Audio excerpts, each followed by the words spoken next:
ကပြေစံသောကပြတစ်ပုဒ်ကိုကျွန်တော်ရွတ်ဆိုပြပါမယ်။ဗျာလေးရဲ့ခေါင်းစဉ်ကကံကြမ္မာဤစုံတွေ့ခြင်းနဲ့ခွဲခွာခြင်းလို့မြည်ရပါတယ်။ကံကြမ္မာဤစုံတွေ့ခြင်းနဲ့ခွဲခွာခြင်းလူတွေဟာတန်ရောစဉ်တွေနဲ့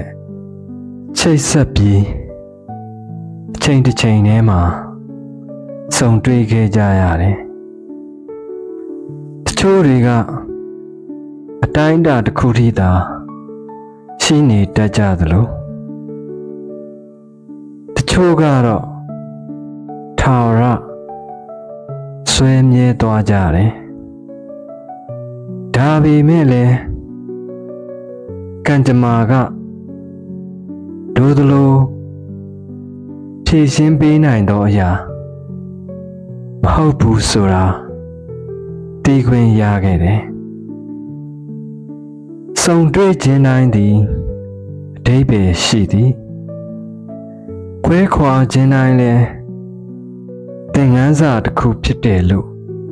ယုံကြည်တယ်။ဘဝဟာအမြဲတမ်းတည်မြဲနေမယ့်အရာမဟုတ်ဘူး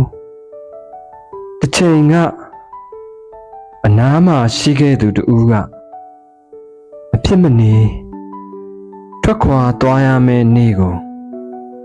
ရောက်လာနိုင်တယ်။တချို့တွေကအမွေနှစ်လိုပဲ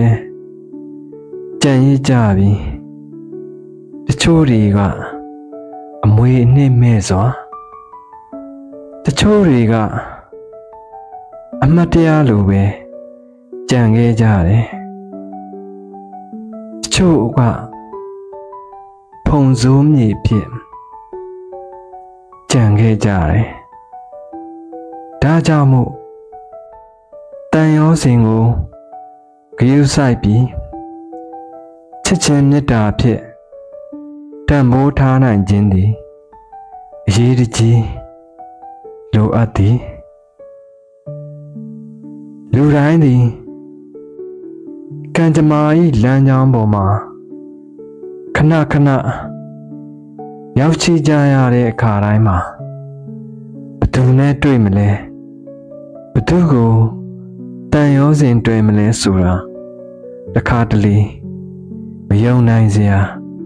ဖြစ်ခဲ့ရတယ်စုံတွေ့ခြင်းနဲ့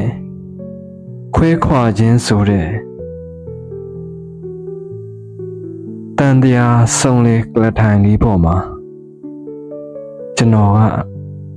ထိုင်မိရတာဝေမိုးအိမ်မှာကျေးဇူးတင်ပါတယ်